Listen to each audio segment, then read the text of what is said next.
자기 소개부터 할까요? 간단하게. 안녕하세요. 저는 현재의 삼촌 김기명이라고 합니다. 오늘 이 자리에 와서 얘기하게 된 계기가 제가 개인적으로 현재를 만나서 K-POP 또 아이돌에 대한 이런저런 얘기하다가 현재가 이런 얘기를 주제로 토크를 한번 콘텐츠를 만들었으면 좋겠다라는 의견을 주셔가지고 이렇게 참여하게 됐고요. 저는 전문가는 아니에요. 전문가는 아니고 단지 K-POP에 관심이 있는 제 나이가 이제 40대 후반인데 40대 아재로서 관심을 가지고 이런 얘기를 좀 전문가들 또는 엔터테인먼트 사업에 참여하시는 분들이 좀 관심 있게 신경을 써주시면 좋겠다. 그리고 한국 대중문화와 엔터테인먼트 산업 발전을 위해서 꼭 집어서 얘기할 필요가 있지 않을까 싶어가지고 이런 기회를 마련하게 됐고요. 오늘 그 얘기하게 된 아이돌 그룹이 있어요. 이 아이돌 그룹은 제가 좀 관심 있게 지켜보고 있는 정말 인재로서의 재능이 탁월하고 여러 가지 탤런트들이 있는 친구들인데 제 기대만큼은 아직 이렇게 크게 대중적으로 호응을 못 얻고 있는 것 같아가지고 이유가 뭘까? 그러니까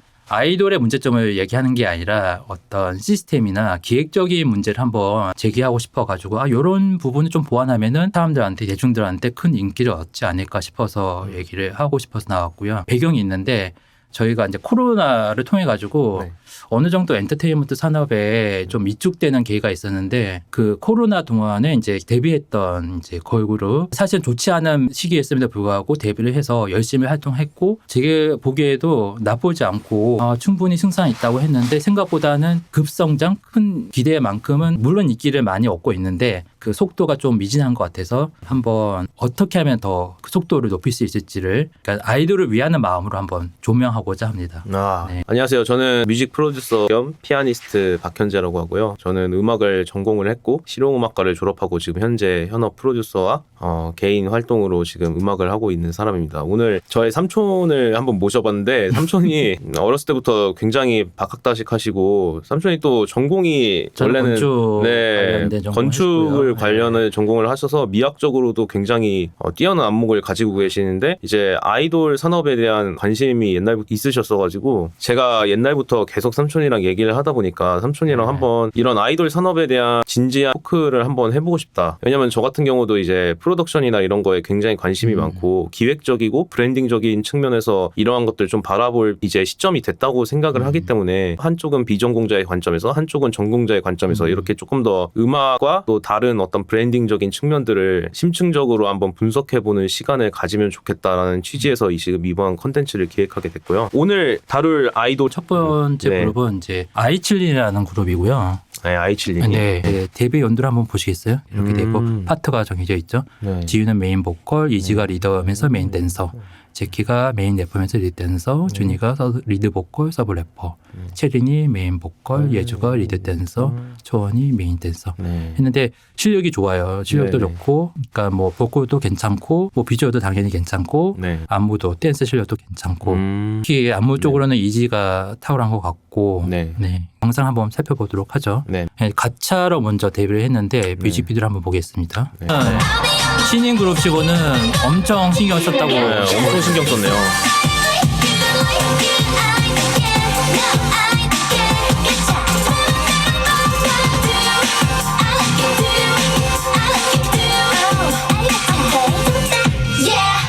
오. 그래서 뭐 다시 한번 얘기하지만 이 정도 퀄리티면은 저는 정말 잘 만들었다고 생각하고 엄청 잘 만들었는데요. 노래도 좋았고 노래도 좋았어요. 뮤직비디오도 컨셉도 좋았고 다 좋았고 너무 좋았다. 지금 스테이지 무대를 한번 또 볼까요? 굉장히 고퀄리티네요. 교차 편집을 보죠. 교차 편집으로 한번 봐볼게요.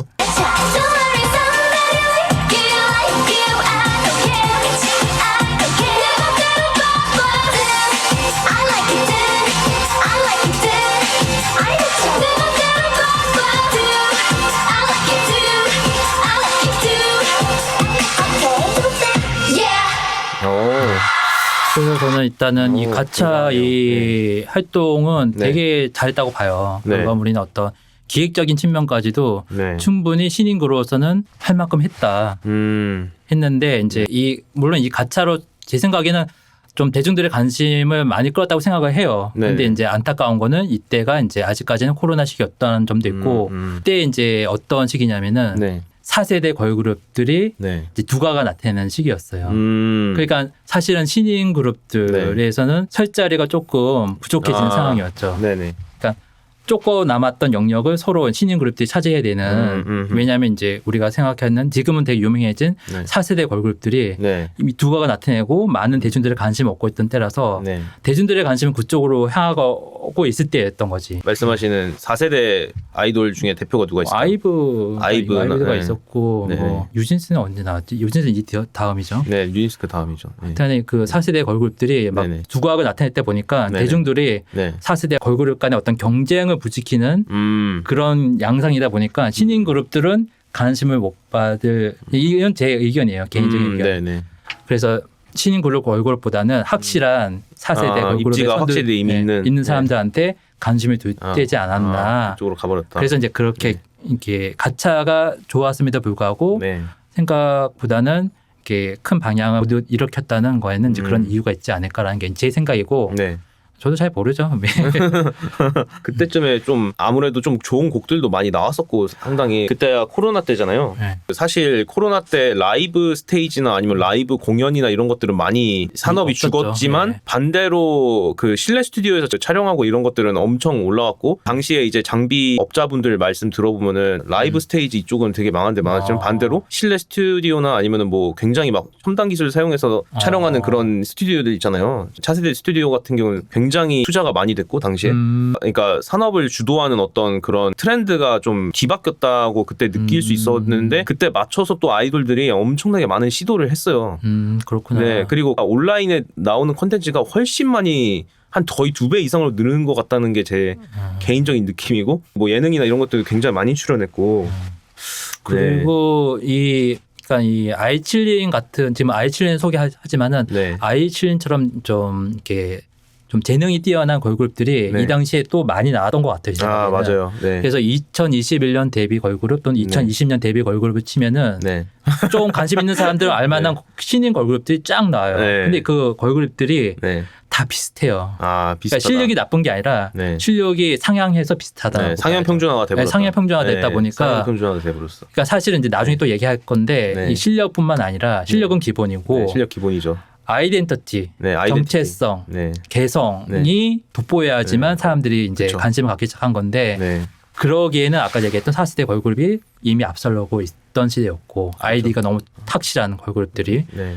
신인 걸그룹들은 이제 막 보여줘야지만 활동을 계속하고 보여줘야만 되는데 네. 그 활동에는 제한이 있었고 그래서 좀 피 튀기는 경쟁이 벌였던 때가 있지 않았나 하는 거죠. 그리고 아무래도 신인 걸그룹 같은 경우는 초기 자본 투자한 거를 투자가 계속 이루어질지도 불투명할 수도 있잖아요. 그렇죠. 그런 것 때문에 굉장히 빨리 승부를 봐야 된다는 그런 마인드가 있을 수 있기 때문에 경영자들 입장에서는 그래서 아무래도 좀 처음부터 그런 개성 있는 거를 시도하기가 굉장히 좀 모험이 그쵸, 모험이죠. 네, 모험이고 굉장한 용기가 필요할 그래서 거 안전빵 네, 안전빵으로 자꾸 가는 하는 거죠. 건데 그건 당연하다고 네, 생각해요. 네, 저도 네. 그렇게 생각하는데 산업적으로는 그렇게 되는 거죠. 그래서 두 번째 이제 네. 곡이 중요한 건데 네. 두 번째 곡에서 이제 승부를 건다는 개념보다는 첫 번째보다는 좀 또 더, 확실하게 네. 확실한 거 봐야 되는데 네. 이 이제 아이칠린의 두 번째 활동이 막 프레시였던 것 같아요. 아, 프레시? 네. 프레시인데 네. 이 가차를 보셨죠? 뮤직비디오를 보고 활동 무대를 봤어요. 네. 이 뮤직비디오를 보면은 네. 좀 아쉬운 부분이 있을 거예요. 네. 프레시 한번 뮤직비디오 한번 네. 보시죠. 절대 재밌는 건 놓치지 않아 hey. I feel so fresh, I feel so fresh, I feel so good 차원이 다를 거야 지금부터 쭉 두근대고 있잖아 Make it over You just wanna make it over Don't you just wanna make it over Let's get this over 네, 잘 일단 첫 번째 봤습니다. 가차 뮤직비디오를 봤을 때는 좀 차이점을 발견하시나요? 가차 뮤직비디오랑 봤을 때 차이점이 느껴지냐고요? 저는 이제 음악하는 입장이다 보니까 일단은 뮤직비디오도 뮤직비디오인데 개인적으로 가차 같은 경우는 굉장히 캐치한이 있었잖아요. 훅이 굉장히 잘 맞아요. 교차돼서 잘 배치가 됐다고 생각을 하고 굉장히 미니멀하게 잘 나왔는데 프레시 같은 경우는 굉장히 맥시멀하게 나온 곡이에요. 지금 약간 보면. 네. 그 좀 투머치하다고 네, 생각되잖아요. 투머치하고 좀 안 좋게 생각하면 좀 잡탕이라고 느껴질 수도 그쵸. 있는 그런 부분들이 있어요 지금. 근데 왜냐면은 초반에는 굉장히 그냥 흔한 클럽 튠이거든요. 흔한 클럽 비트인데 근데 그렇게 가다가 중간에는 이제 그 훅 나올 때는 어떻게 보면 J-팝스러운 부분들이 나와요. J-팝을 타겟팅 해가지고 만들었던 그룹이 트와이스 같은 게 J-팝의 영향을 좀 많이 받았다고 저는 느꼈거든요 개인적으로. 근데 그런 것들 겨냥한 훅이 나왔고 브릿지 같은 부분 들어보면은 안무 포인트 들어가는 부분이 나오잖아요. 근데 거기서는 엄청 강렬한 비트를 또 때려주고 맞아, 저도 느꼈어요. 네, 엄청 강렬한 비트 때려주고 네. 또 갑자기 그러니까 뭐라고 해야 될까 약간 음악을 듣는다기보다는 안무에 의해서 먼저 음악이 짜여진 어떤 뮤지컬을 보는 느낌이 강한데 저는 옛날부터 이거를 K-팝 음악이 두 가지 계통으로 나뉜다고 봐요. 그러니까 음악 중심적으로 가냐 안무 중심적으로 가냐 이 두 개의 계통이 있는데 이거는 확실히 안무 중심적인 계통이고 저는 그래서 웬만하면 처음에 그런 예를 들면 뭐 우리가 흔하게 뭐 아이돌에서 하는 장르들이 팝하우스나 뭐 문바톤 이런 장르들을 얘기를 하는데 그런 장르들 한번 비트를 깔면 그대로 가요 대부분 처음부터 끝까지. 근데 이거 같은 경우는 전환이 굉장히 빠르고 뮤직비디오 같은 경우는 아까 전에 가차에 비해서 조금 퀄리티 자체는 조금 낮아진 것 같아요. 예를 들어 로케이션 선정 같은 거나 그렇죠. 그러니까 이런 부분에서는 약간 자본력의 어떤 무시할 수 이슈, 없겠죠. 자본력의 이슈가 있었지 않았나도 싶기도 하고 그거는 알 수가 없죠. 근데 어쨌든 확실히 퀄리티가 떨어졌고 촬영 기법이라든지 구도라든지 아니면 안무나 연출 이런 전반적인 부분에서 약간 하향이 일어난 것 같기는 해요. 개인적인 느낌으로는. 그리고 좀 급조된 느낌이 있다는 거를 지울 수가 없어요. 그렇구나. 그 촬영에 있어서 급조된 아까 전에 가차 같은 경우는 굉장히 그 포스트 프로덕션이라고 하잖아요. 우리가 색감 보정하고 막 그런 것들도 굉장히 꼼꼼하게 잘 이루어진 느낌인데 이거 같은 경우는 로케이션 선정이나 이런 것들도 좀 굉장히 티피컬하고 하루 이틀 만에 끝낸. 네, 그렇죠. 클리셰를 갖다가 이렇게 한 느낌이고요. 약간 거의 클리셰고 그 다음에 조금 놀랐던 거는 중간에 막 댄스 배틀 같은 장면이 있는데 사실 이거 이런 부분은 약간 조금 아쉽다고 느꼈죠. 왜냐면은 너무 어떻게 보면 올드하게 느껴질 수도 있는 부분이고 그다음에 가장 저는 좀 이질적으로 느꼈던 부분은 뭐냐면은 의상하고 안무하고 좀 매칭이 안 되는 부분이 좀 있었던 것 같아요. 중간에 보면 이렇게 이 장면에서는 괜찮았어요. 여기는 그래도 코디가 괜찮았는데 이 부분 있잖아요. 저도 느꼈어요. 여기는 완전 이제 클럽이한 느낌으로 가는 건데 근데 이렇게 이런 코디는 조금 에러가 있지 않나. 쉽게 얘기해서 네. 장소 따로 코디 따로가 네, 장소 따로 코디 따로 뭔가 그 주방에 헤드 셰프가 없는 느낌이에요. 공유 주방에서 각자 요리하는 느낌이라는 거죠. 그래서 뭐 지금. 내부 사정을 알 수 없겠지만 이제 네. 그런 사정이 있었겠죠. 약간 네. 뭐 급조된 건지 네, 제도적인 문제가 있는 건지 모르겠지만은 네, 뭔가 좀 제대로 완벽하게 하지 못하고 네. 약간 들채운 기분으로 네. 기획이 이루어졌다라고 볼 수 있겠죠. 약간 댓글 한 번만 잠깐 살펴봐도 될까요? 팬들이라는 거니까 네. 좀 알 수가 없네요. 응원하는 팬 네. 댓글이 당연한 거고 그건 맞는 근데 거고. 저는 갑자기 드는 생각인데 댓글은 대부분 이렇게 우호적이거나 극단적으로 그냥 비난하거나 둘 중에 하나밖에 없잖아요. 대부분. 네. 그렇기 때문에 더 이 산업은 올바른 피드백을 받기가 되게 어려운 생태인 것 같아요. 그래서 이따가 보여드릴 텐데 네. 이걸 이제 그 조회수라고 하죠. 네네. 그러니까 그걸 보면은 네. 이 반응을 알 수가 있어요. 그러니까 아, 댓글을 좀, 보는 게 아니라 조회수를 보면은 좀 더 네. 정량적인 네, 그렇죠. 수치로 알 수 있다. 데이터로 그거를. 네, 데이터로 알 수 통계로 있다. 알 수가 네. 있는 거죠. 네. 보면은 확실히 이제 프레시가 반응이 저조한 편인 것 같더라고요. 저조하고 네. 일단 맞아요. 저도 느끼기에 뮤직비디오를 봤을 때 가차하고 좀 너무 좀 퀄리티가 떨어진다라는 생각이 들었고 네. 음악적인 부분에서 네. 욕심이 과했다. 그래서 쉽게 얘기해서 뭘 좋아할지 몰라서 다 넣었어 이런 네. 느낌으로. 약간 짬뽕이 느낌인 그래서 거죠. 처음에는 정연적인 이제 아이돌 팝으로 가다가 네. 청순함이 나오고 그쵸. 그다음에 갑자기 크러쉬가 나오고 네, 걸크러쉬 그다음에 나오고 갑자기. 브레이크 댄스 네. 브레이크도 나오고 네. 이러다 보니까 이제 어디에다 초점을 맞춰야 되지? 네. 그래서 제가 예전에 봤을 때도 기억이 나는데 네. 당황스러웠어요. 음. 내가 생각했던 어떤 기승전결, 뭐 기승전결의 답은 아니지만 어느 정도의 어떤 기승전결이 예상하고 네. 요쯤 가면 클라이맥스가 오겠지 했는데 클라이맥스를 기대했는데 네. 갑자기 청순이 나오는 거예요. 가지고 이게 아니었구나. 좋게 얘기하면 이것저것 섞은 거라고 할 수 있는데 네네. 지금 K-팝 트렌드를 보면은 외국 그러니까 글로벌한 작곡가들이 참여를 하고 네, 그렇죠. 한두 명이 아니라 여러 명이 참여하고 네. 수십 명이 참여하는 경우도 있더라고요. 네, 맞아요. 그러다 보니까 여러 가지 멜로디 파트를 조합해서 적게는 이제 두세 곡부터 해가지고 네네. 많게는 뭐 여덟 가지 곡이 합쳐져가지고 만들어진 한 3, 4분짜리 곡이 결과음에 나오는데 네네. 블랙핑크나 네. 이런 곡들을 보면은 네. 되게 조합이 잘 돼 있어가지고 네, 맞아요.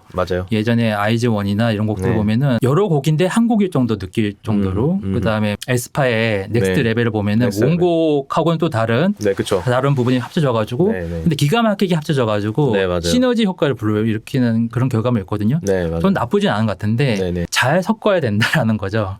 네, 안 그래도 저는 그런 작업을 자주 하잖아요. 제가 이렇게 팀으로 작업을 하는 경향이 이제 2000년도 이후부터 이제 한국에도 도입이 많이 돼가지고 왜냐면은 SM이나 이런 큰 기획사들에서 해외에서 곡을 이제 많이 이제 받기 시작했어요. 그때 당시에서부터 왜냐면 글로벌하게 가야 되니까 이제 해외 막 작곡가들 막 모이는 포럼이라든지 막 컨퍼런스 이런 데에서 이제 막 그 곡을 공급을 받고 그랬는데 외국은 이미 90년대부터 그런 협업 시스템이 어느 정도 완성이 돼 있는 상태였어요. 그래서 막 작곡 팀, R&B 팀 같은 것도 따로 다 있고 막 당시 유명했던 팀이 막 쓴 것도 있고 그러거든요. 예를 들면 레드벨벳의 배드보이 이 곡 있잖아요. 여기 보면은 스테레오타입스라는 이 팀이 만든 건데 이 팀이 미국 팝 시장에서 되게 유명한 팀이에요. 그렇군요. 네, 지니어스라는 채널에서 이 곡 작업 과정을 보여주는 거예요.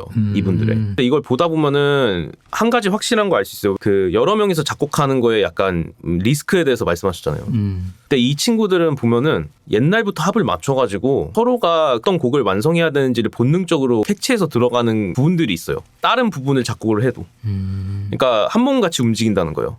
그런 얘기 나온 적 있어요. 이제는 스타 작곡가나 히트 작곡가의 시대는 끝났다라고 말을 하는데 근데 지금 잘 되고 있는 작곡가들을 보면은 대부분 팀이긴 한데 엄청 오래 합을 맞췄거나 아니면은 뚜렷한 어떤 철학을 가지고 곡을 메이킹을 하는 팀들이란 말이에요. 그러니까 절대 잡탕이 아니라는 거예요. 이 말은 뭐냐면 오랫동안 그 작곡가들도 힘을 맞추고 합을 맞추고 어떤 분명한 철학과 방향성을 가지고 그러니까 기획이라는 걸 가지고 곡을 만든다는 건데 방금 저희가 들었던 아이칠린의 프레쉬 같은 경우는 뚜렷한 철학이나 방향성이나 굳이 이런 깊게까지 안 가더라도 그냥 기획 단계에서부터 뭔가 한 방향 한 마음이 아닌 느낌이 조금 있다는 거예요. 어디까지나 저희 추측인 거죠. 네, 추측인 건데 저의 추측인 건데 왜냐면 저는 이제 곡을 만드는 입장에서 생각을 해봤을 때 가장 먼저 곡을 만들 때 제일 중요한 게 먼저 이 아이돌의 컨셉이나 아니면은 이 아이돌이 어떤 방향성으로 이제 활동을 할 것인지 이런 것들이 명확하게 정해져 있지 않은 상태에서 곡을 만약에 만들게 되잖아요. 그러면은 오로지 작곡가의 상상으로만 모든 걸 할 수밖에 없어요. 그러니까 이게 순서도 되게 중요하다는 거예요. 명확한 컨셉과 명확한 방향성 그리고 아이돌이 가려고 하는 그런 방향성이 정확하게 나와줘야 곡도 정교하게 찌른다는 거예요. 그 부분을. 근데 안타깝게도 대부분의 이제 중소규모 아이돌이나 아니면은 시작하는 신인 그룹 같은 경우는 이런 방향성이 부재한 경우가 많고 곡이 리드가 내려온다고 해요. 저희가 어떤 곡을 쓰게 되면 이런 컨셉의 팀을 런칭하려고 합니다. 근데 이렇게 써주세요 이런 게 내려와요. 작곡가들한테. 그 작곡가들 그 퍼블리싱 그 집단이 있거든요. 거기에 이렇게 SM이나 이런 데서 내려오는데 그걸 보면은 되게 모호하고 추상적이에요. 그냥 레퍼런스 트랙 몇 개 하고 이런 것들을 만들 것이다 정도만 이렇게 적혀 있는 경우도 많아요. 그러니까 이런 것들을 봤을 때 우리가 음악을 하는 사람이니까 모든 것들을 다 상상할 수가 없단 말이야. 예를 들면 뭐 우리나라에 되게 유명하신 작곡가 분 중에 이름이 있으신 분들은 뭐 안무까지 생각하고 막 그렇게 하시는 분들도 계시다고 저는 듣긴 했지만 근데 모두가 그럴 수도 없는 노릇이고 사실 그게 채택될 거라는 보장도 없잖아요. 전문가가 다 따로 있으니까 어차피 결국은 자기의 상상에 모든 걸 다 맡겨야 되는데 그러기에는 이 기획이라는 절차와 프로세스는 너무 크다는 거예요. 작곡가의 어떤 영역을 벗어나는 거라는 거죠. 그거는. 그래서 이런 부분들에서 벌써 힌트가 안 맞기 시작하는 거예요. 여기서부터 안 맞기 시작하니까 나중에 이제 안무 단계나 뮤직비디오 촬영하는 단계, 스토리보드나 콘티 같은 거 다 짤 거 아니에요? 그때부터 뭔가 끼워 맞추는 느낌이 가버리는 거예요. 곡이 막상 나왔어요. 곡이 채택이 됐어요. 이 곡 괜찮아. 그러면 이 곡에 맞춰서 모든 걸 만들어야 되겠다 이런 생각을 만약에 하게 되면 아까 전에 처럼 그런 곡이 나오게 되면은 거기에 맞춰서 다 끼워 맞춰야 되니까 뮤직비디오나 반대의 경우도 있을 수 있어요. 뮤직비디오 콘티나 컨셉 이런 것들이 좀 먼저 나왔는데 굉장히 난해해요. 예를 들면 여러 가지의 그런 것들이 막 섞여 있어요 지금. 그러면 작곡가 입장에서는 안무를 다 살려줘야 되니까 아이돌 같은 경우는 또 고려를 해야 되는 게 그 각각의 멤버들을 또 밸런스 있게 살려줘야 돼. 안 그러면 또 원망을 살 수가 있기 때문에 파트도 잘 나눠줘야 되고 그런 것들 다 생각을 해가지고 해야 되니까 이 작곡가들은 단순히 곡을 쓰는 사람을 넘어서 준 프로듀서의 역할로 격상이 돼버리는 거예요. 자기도 모르는 사이에 제대로 하려면은. 근데 대부분 작곡가들이 그러겠어요? 그러지 못하죠. 왜? 나 지금 다른 작업하기도 바쁘고 일도 해야 되고 돈도 벌어야 되는데 언제 그거 남의 거 그거 다 생각해주고 있냐고요. 그 작곡가들이 대부분 외주일 텐데. 그리고 외주가 그렇게까지 안 해주죠. 외주가 그렇게 해주면 그 사람 영입해야 되겠죠. 네, 그러니까 산업적 구조의 한계인데 이게 빨리는 만들어야 되겠고 돈은 부족하고 근데 마감 기한은 다가오니까 그 투자자들한테 보여줘야 되는 것도 있을 거고 분명히. 그리고 시즌이 있잖아요. 아이돌들이 활동해야 되는 시즌이 있잖아요. 그 타임라인에 의해서. 그러니까 그걸 다 맞추다 보니까 한 번 안 맞기 시작하면은 갑자기 이런 게 나와버리는 거예요. 아까의 가차 같은 경우는 뭔가 맞춰져 있다는 느낌은 오랫동안 준비해왔던 네. 결과물이라는 거 알 수 있듯이. 네. 어떻게 같은 그룹이지라는 생각이 들 정도로 프레쉬라는 곡에서는 하향 평준화가 된 느낌이 있다는 거죠. 모든 부분에 있어서 지금. 네. 준비성이 덜 되었다라고 네, 볼 수 있는. 네, 준비가 좀 덜 된 게 아쉽다. 현실적인 어떤 것들을 얘기해 주셨는데 네. 그런 것들을 그러니까 무시하지 못하죠 사실. 네, 이게 그쵸. 현실이니까. 그렇죠. 제가 얘기 드리고 싶은 거는 어쩔 수가 없다. 네. 이 가차라는 걸 열심히 준비했기 때문에 가차라는 결과물이 나왔지만은 네. 여러 가지 상황으로 인해서 프레시 같이 준비가 덜 된 결과물이 나올 수밖에 없었다면은 그것도 인정하는데 네네. 이제 거기서 끝날 게 아니라는 거죠. 여기서 끝나게 되면은 제2의 이제 그런 결과물이 또 나올 수 있을 거라는 거예요. 그러면은 뭘 해야 되느냐? 네. 그 아쉽게 된 결과물을 방치하지 말고 이 결과물이 어떻게 했었어야 더 좋은 결과물이 나왔어야 되는지를 분석할 필요가 있다는 거죠. 내부적으로. 네, 누군가 명확한 피드백을 해야 되는 거죠. 이때는 우리가 생각하지 못했는데 네네. 이 부분을 거쳤으면 더 좋은 결과물이 나올 수 있을 것 같다. 이때는 우리가 욕심이 컸는데 우리가 그때는 그 네. 욕심을 좀 버리고 네. 좀 제했더라면은 더 깔끔하고 집중력 있는 결과물이 나올 수도 있었겠다라는 생각을 네. 누군가는 해야 된다는 건데 그렇죠. 누군가는 해야죠. 이제 거기에 대한 중요성을 모르는 것 같다는 거죠. 왜냐하면 네. 여기서 뭐가 이루어지냐면은 네네. 노하우라는 게 쌓이는 거예요. 그러니까 쉽게 해서 같은 실수를 반복하지 않는 것도 성공이라는 거죠. 그 실패 확률을 계속 줄여나가는 거. 소거하는 거죠. 네. 욕심을 다 집어넣는 것만이 성공은 아니구나라는 네. 거를 아는 것만으로도 엄청난 성공. 엄청난 그 결과 노하우를 얻게 되는 건데 이제 그런 부분에 대해서는 저희가 지적을 하고 싶다는 거죠. 네네. 그래서 여기 물론 이제 아이칠리 멤버들은 너무나 잘했어요. 네. 너무 잘했고 이제 교차 편집을 보면은 너무나 결과물도 좋은데 네. 이제 그런 부분이 있다는 거죠.